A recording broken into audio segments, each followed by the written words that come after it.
Hey, hey, hey, it's Tia, baby, and I am back with another video. So, Happy New Year, you guys. It's 2021. I hope everyone had a prosperous New Year. I hope everyone had a great holiday, and now we are back.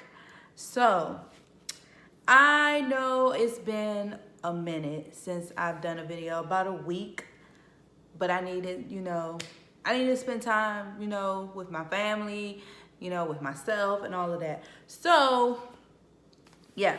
But now I'm back. So, this video is going to be, it's going to be a variety video. So, I'm going to be talking about two different interviews.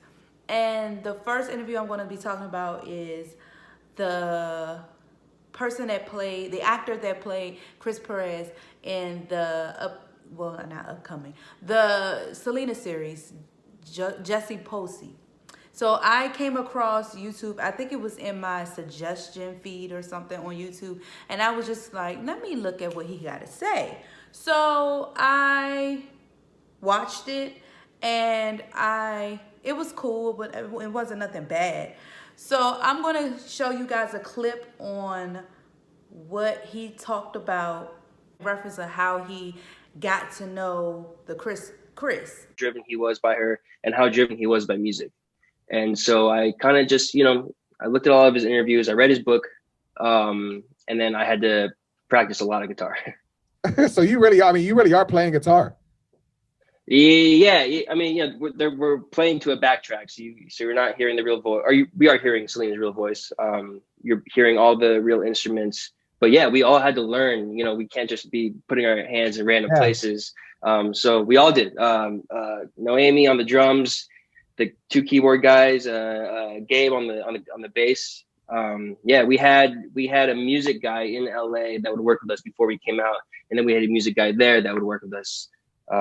Whenever we needed. So we were really fortunate to have that. But yeah, we are really playing the songs. That's dope, man. I mean, because it might seem like a small thing to some people, but it's such an important thing. Like, yeah, if your fingers are doing the wrong thing, whatever, it looks weird. Like every time, 9 times out of 10, when you see a movie and they've got a DJ, the DJ just goes like this, like, and no scratch or nothing. And so like, I'll see that and be like, dude, that's fake as shit. Like, that's not how it is. And so little stuff like that's important, especially like in something like this that all eyes are going to be on it. So that's dope that you guys took the time to actually, learn the music. Even though he never talked to Chris, he never, this is from what Chris said on his Facebook page, his social media page, that he didn't even know who he was. So he never contacted Chris, Jesse Posey. He also admitted that he didn't talk to him, the actual person. So how he got to know Chris was through, he said he read the book, and he saw a bunch of interviews, and the guy that interviewed him was saying, well, do you know how to play the guitar?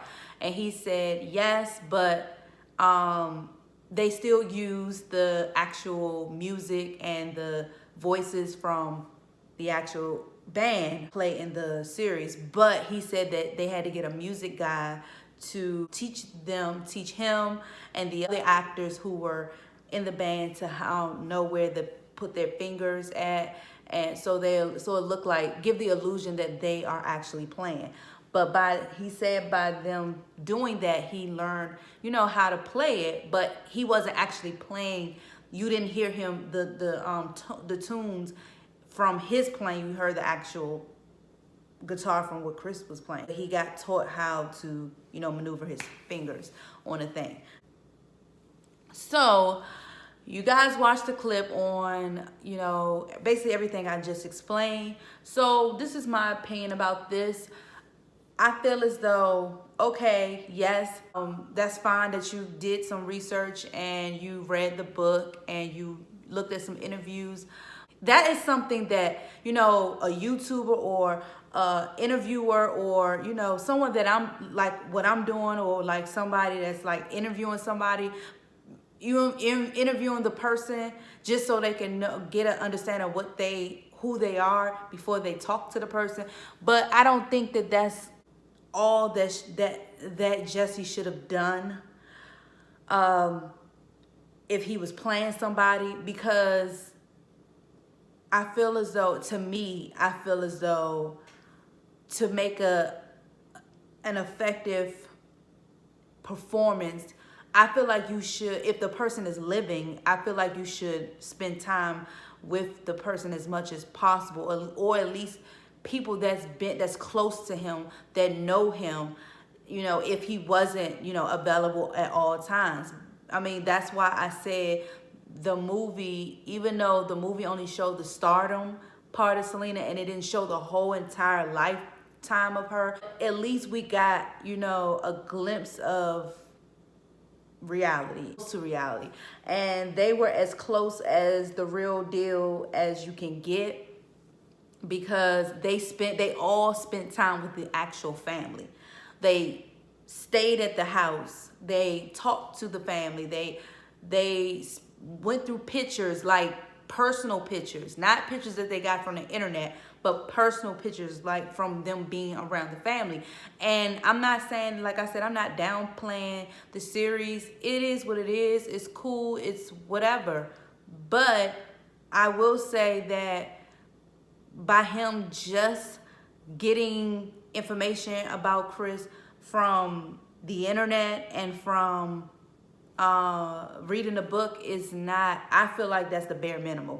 If you're an actor, a well-known actor playing someone, a living person, even if they were deceased, but I would say, especially for you're playing a living person, I feel like you should have, you know, reached out to him, even if he wasn't even involved in the project.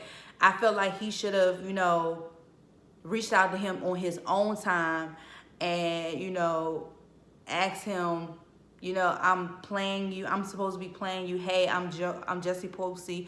I'm supposed to be playing you. Well, I am playing you in the upcoming Selena series, and I just want to know if it's okay that I take a few moments of your time to get to know who you are as a person, and, you know, just so I can know who I'm playing when I play him. You know, something like that. I mean, yes, it's up to Chris to say yes or no, but I mean, at least make the effort. The fact that he never contacted him, the fact that but he said he didn't want to because he wanted to get his own perspective. But I'm like, you're playing someone. You're not playing yourself. You're playing someone. So I feel like you should have, you know, contact him out of respect because you're playing him. And, you know, make sure you bring out his character right. Because to me, in my opinion, I don't think he gave Chris justice, because he made Chris look like a jealous, pushy person. And if you read the book, then why did you come off like you was pushy and jealous? Because in the book, he even stated that he was not like that. That he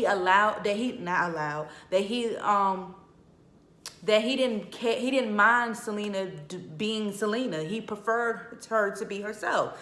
And if that means she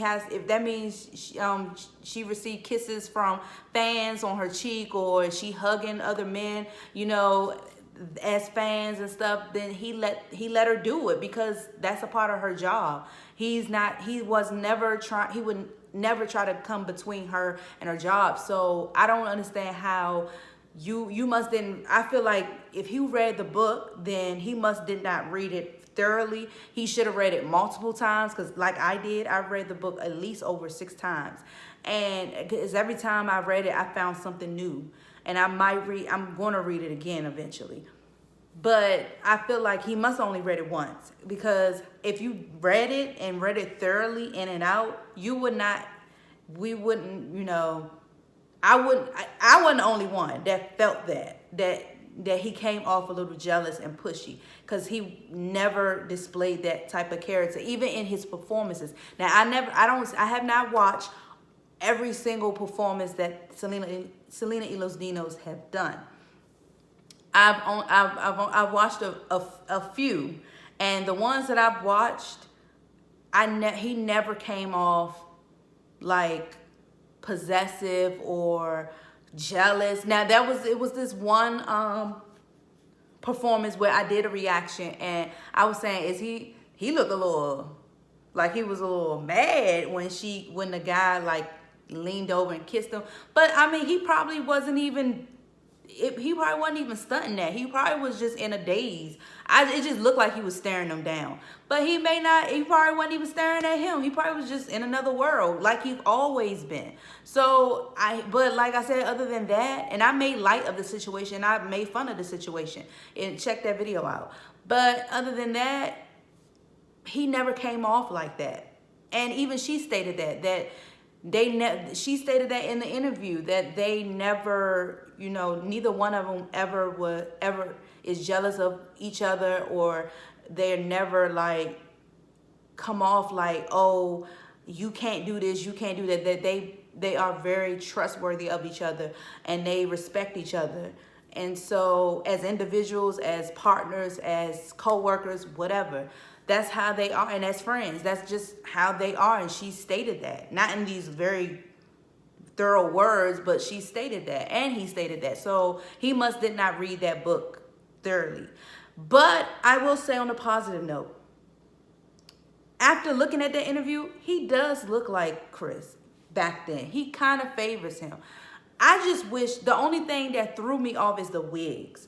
I felt like he should have just grew out his hair. Now, I don't know how long they, had to prepare for this, but I know that he said that they started filming in the fall, and then COVID happened, and then they had to come back like sometime in the summer or something like that. I could be getting the months mixed up, but it's in the clip. But yeah, so they did have a huge gap in between. And I feel like, I'm sure his hair can grow, faster, I'm sure it could. But I felt like he should have just had his, because he said he came on late. I think the other actors started early. He came on months later to start in the series, because he didn't come on until later on in the series.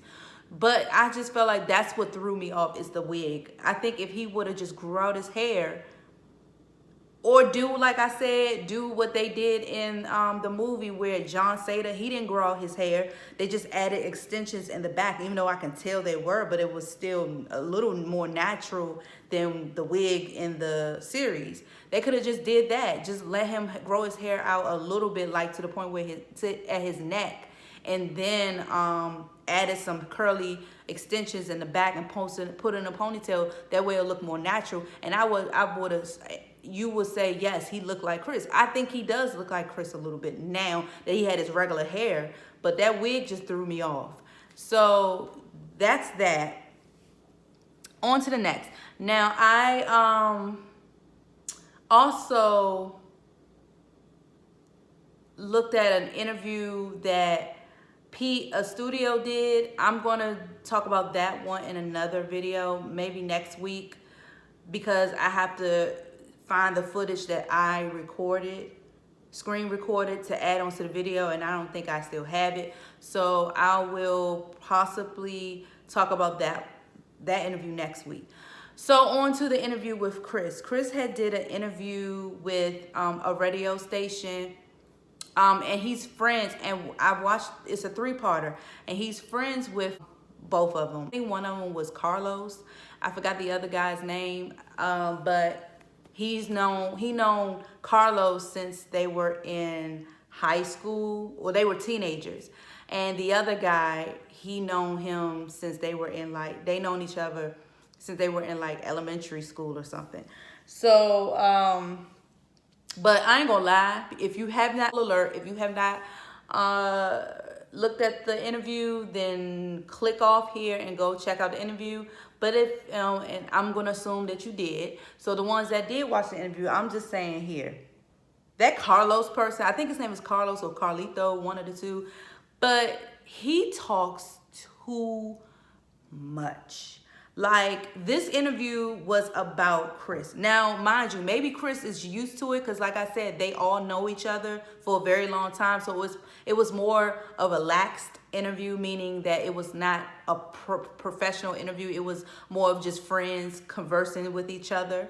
Yes, I said converse. It's not conversate. Conversate is not a word. Okay, so yeah, he might be used to that. But I'm just saying, he kept talking over Chris. He couldn't get it. It's like Chris couldn't even get a word edgewise because Carlos, if that's his name, correct me if I'm wrong, that he just kept talking. And then he was talking about himself and all of that. And it's like, boy, let him talk. We want to hear what he got to say. I mean, it's cool to listen to them. That's fine.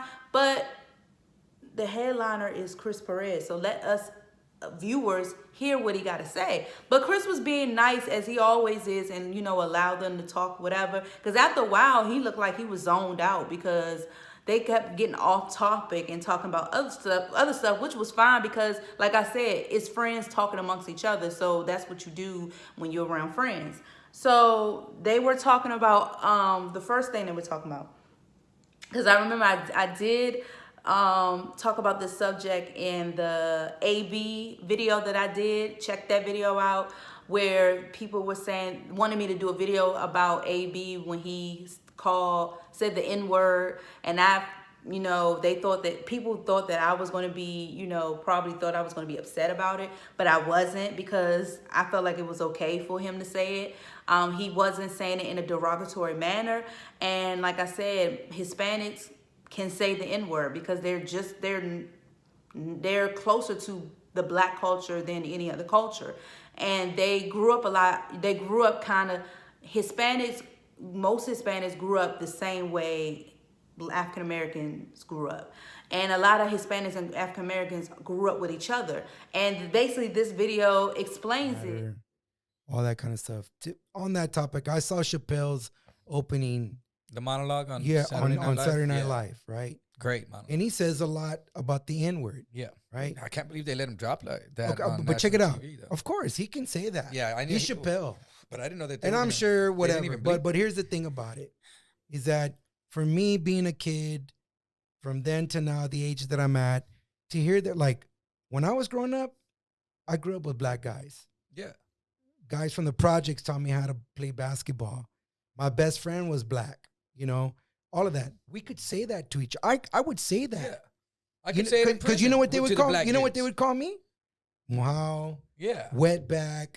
Yeah. Mexican. Tortilla eater. Yeah. Beaner. Yeah, beaner. Yeah, your dad's from Mexico, which he is. We threw him. I never took it personal because that's the way we grew up. And I went home and ate beans. And I could go and talk to them and tell them the same thing. I went to a black church.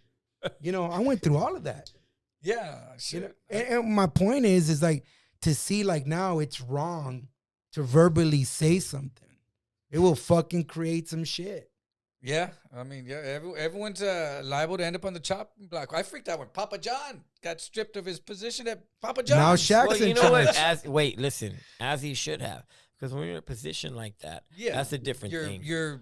What you say carries a lot of weight. Us, under the umbrella of entertainment, we go, no. Oh, going not back even, say stuff. Not even. This is entertainment to a certain respect, but it's also like, it's a space that we allow ourselves. People don't have to agree 100% with anything that we're saying. Yeah. But this is not an interview. I'm not here trying to promote something. I'm not here trying to be that guy. I don't think you're trying to be the funny guy either. No. You're trying to get real down. I think we're just talking the way we would do it at his place or something. Yeah, this is hanging out. This is what I wanted to be. In this interview where they talked about Dave Chappelle, Carlos talked about Dave Chappelle using the N-word and how, and he was saying that they can say, like, he felt like Hispanics can say it. Like, Carlos felt like Hispanics can say it, and the other guy agreed with him. Chris was quiet, but I'm sure he agreed, but he probably just didn't want to say it because, he got a lot of fans of all races and ages, so I guess maybe he didn't want to say anything. But, so whatever. But the Carlos and the other guy was talking about it, and they was like, we can say it. It's basically well known that, Hispanics can say it. A lot of Hispanics grew up with blacks, so it's cool. And he basically said that. Carlos said that he grew up with, around black people. He grew up, his best friend was black. His, black people taught him how to play basketball, and they say nigga all the time, to each other. And some of his black friends say, words to him, but it was all out of fun and games, and they don't take it serious.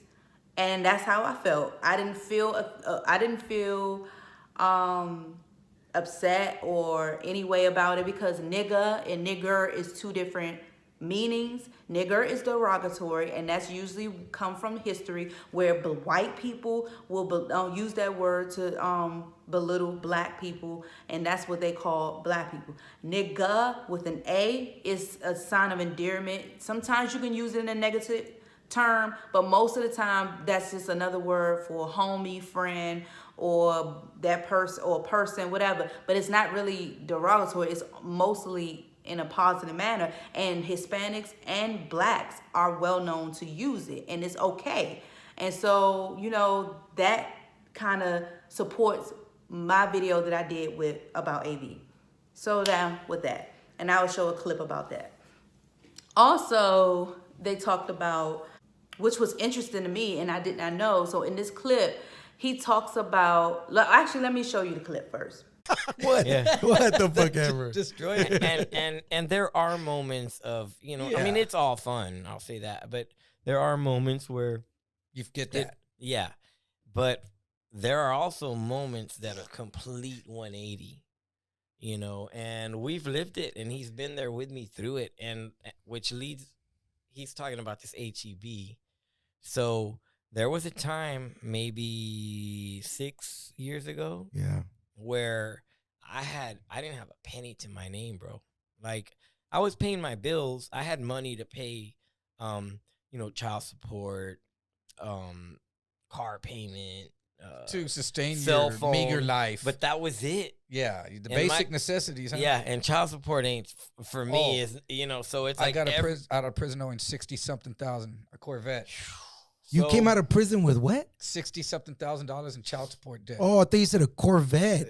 That's what a I Corvette was cost. like- That's what a Corvette costs. I'm still. Is that paying what for they it. give you when you come out? Never got to cruise. Yeah, so there's like a few things that I had to make sure that I could cover financially. Yeah.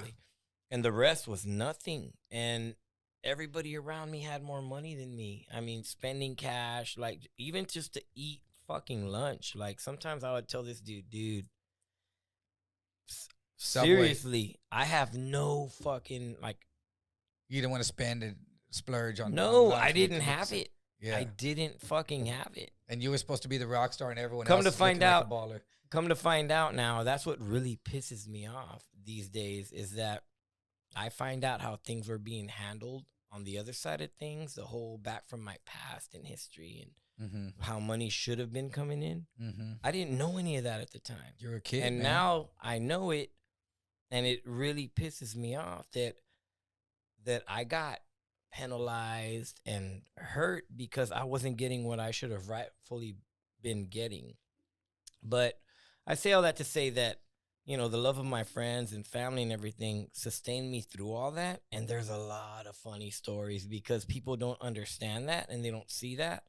And so, I was living with him. Yeah, I remember. Seriously, no, When not we I got think pulled you over- were. I think you were there. Okay, so you guys saw the clip that he talked about, basically that, excuse me, not even basically, that he was broke at one point some years ago, and he had to live with Carlos for a while. And I was just like, it was crazy. I was like, damn. So he had money, but he didn't have money for luxury. He only had money to supply his, to pay his bills and his child support. That's all he had. He didn't have spending money. So he had to live with his friend Carlos for a while until he sustained some money. And that was because basically he said it without saying it, that, he said to this day, like, well, not to this day, but now that he's older and he understands, but it pisses him off because he basically supposed to have been entitled to money that wasn't given to him, or wasn't given to him, because back then he was basically taken advantage of. And yeah, he was basically taken advantage of by who? I'm not saying his name, but you know who I'm talking about. Yeah, took advantage of him, took advantage of the fact that he was, grieving at the time, took advantage of the fact that he was young and, a little naive. So he took advantage of all that. He knew that, and he beat him while he was down and had him sign over his rights. So basically, he wasn't really getting much. And I said that in the other video, even though he was getting a percentage, that's still not enough. That's still not enough, for real. Especially when the dad is getting millions of dollars, allegedly, because he has all the rights to everything. But, now that Chris have kids, he has more responsibilities. But I thought that once you remarry, you no longer get the benefits of your late spouse because you remarried. But I don't know. But I guess if he never signed that paper, of course he would have reaped the benefits of, Selena, and he would have had more money stashed away and saved up and be more established. And if he were to ever have kids, he will still have money to supply their needs, his needs, and then some. But because he was basically manipulated, not basically, he was manipulated, allegedly. I'm just going to just be safe. By who, by the dictator. That's why he ended up broke, basically. But hey, I told y'all. But anyway, so that's with that. Then he also talked about Selena, and this is for everyone who, and actually he's right. Because there are a lot of fans, and I'm going to show you the clip first. For the majority of people that are probably going to see this, if I'm tagged in it or whatever, they're going to be thinking Selena. Which is cool. I get it. Yeah. But there's so much more going on. You know what I mean? And I will always carry that flag and I'll fly it proudly. But it's 25 years later. If you, for a lot of people to try to understand and wrap their head around, they're still thinking about it the way I did at day one. Yeah. They're caught up like it just happened. It's day one. Big time. And I live with day one for 365 days times 25 fucking years. Imagine where that puts me. Yeah. And Groundhog Day. No, it's like, for them, Groundhog Day. For me, it's not. But again, I will always fly that flag. I always think about her first. I always respect her, what she represents, and appreciate the icon she has become, and appreciate the doors that it has allowed me to go through. And other people. Yeah. For sure. What do you mean by that? But me, just myself. other artists. What do you mean? mean? Artists. Woman, that say like. I wow, thought you look what meant she's like. No, but Chris, but she was an icon. She's an idol. No. People look up to her. She's if there's one thing Hispanic that I can say here. is that, like, for me, like being around her, and I see the fans the way they are, I'm like, why? No, but I'm like, wow. Yeah. I'm shocked that, we're in Los Angeles. He's going to do a book signing. They're everywhere. You see like 300-400 people waiting They're in line. everywhere. All right. So I will say this. Am I guilty of being one of those fans who always felt like Chris was sad? No, I wasn't. I have read a lot of his comments on his Facebook page from time to time, every now and then, or even in my comments under my videos. I find people keep thinking that Chris is so sad and that he looks so miserable, but it's not even that. It's not even that, and I don't even feel that he's miserable. Now I do feel like he, was treated badly by the dictator, you know who I'm talking about, and that he should reap the benefits of what he deserves, and he should also be able to openly talk about Selena, or do a series based on his book and all of that without no issues from the dictator. That I do feel, and I do feel bad for him in terms of that, but I don't feel like he's like depressed or walking around with a dark cloud over his shoulder, or that he's like still in bereavement. I don't think that about him. Now, does he think about her often? Of course. I've said that in plenty of videos, and I read what he talked about in the interviews, that he still, constantly think about her. He said he will always think of her first. But I don't think it's in a way like he's in sorrow. I think he just takes her with him every day. Like I said with my grandmother, like even though me and her were really, really close, and even though at the time of her death, the day of her death, it was traumatizing, it was emotional, but as time moved on, it got better. I still have moments, just like I'm sure he still have moments where he doesn't want to talk about it or doesn't want to think about it, like I did point out in the video last time, where he said that around their anniversary or her birthday or whatever, that he doesn't want to think about her because it will bring him back to that point. So it's things like that with my grandmother, like around her birthday. Her birthday's 2 days, 3 days from mine, or the day that she died or whatever.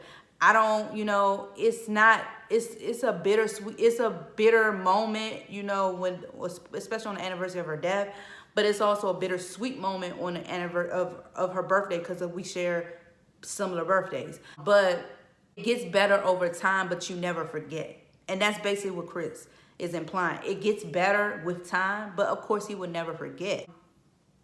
But people still think that, and that's what, and it's great that he actually explained it. People still see him as how he was on day one, and he said it in the most, mature way. People keep putting him in that category.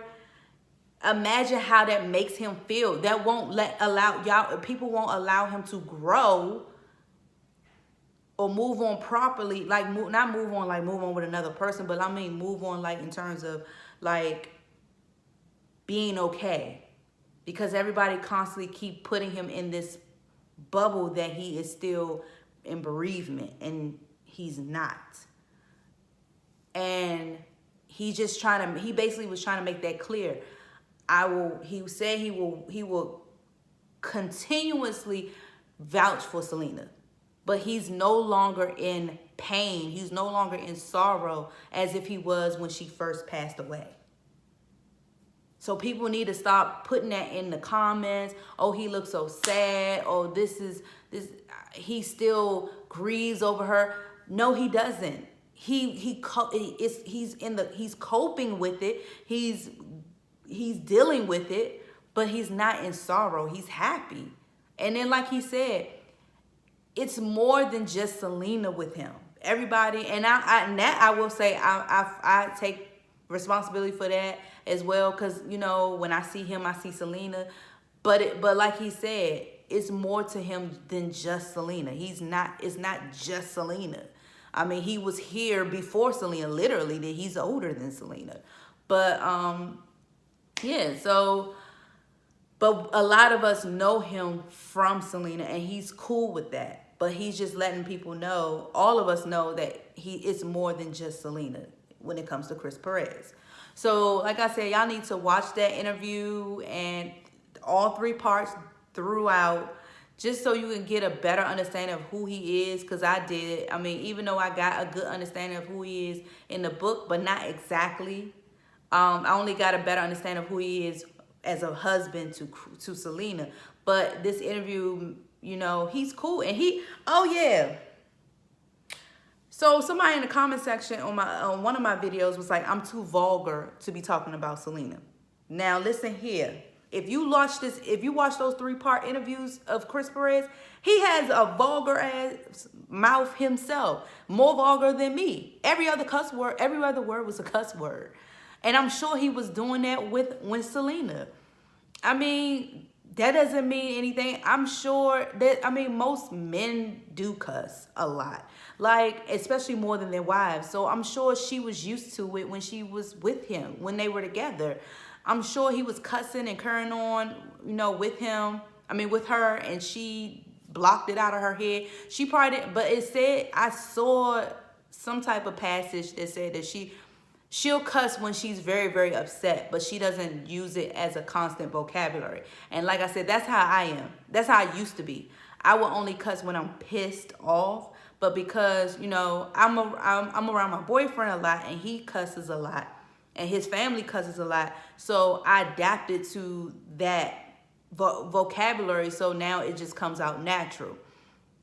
But I used to never really cuss like that, and I'm not blaming him or his family for that. I'm just saying that because I hear it more often, I just use it often. But at one point, I used to didn't like cussing. It didn't sound right coming out of my mouth. I would only cuss when I'm really upset. So it's probably the same situation with her and Chris. So, I mean, who are you to tell me I'm too vulgar? I mean, she's a grown woman. I'm a grown woman. He's a grown man. He cuss. So, I don't understand. But anyway, yes, like I said, check out that 3-parter interview and let me know your feelings about the interview, and I will get back with you with another video. Peace.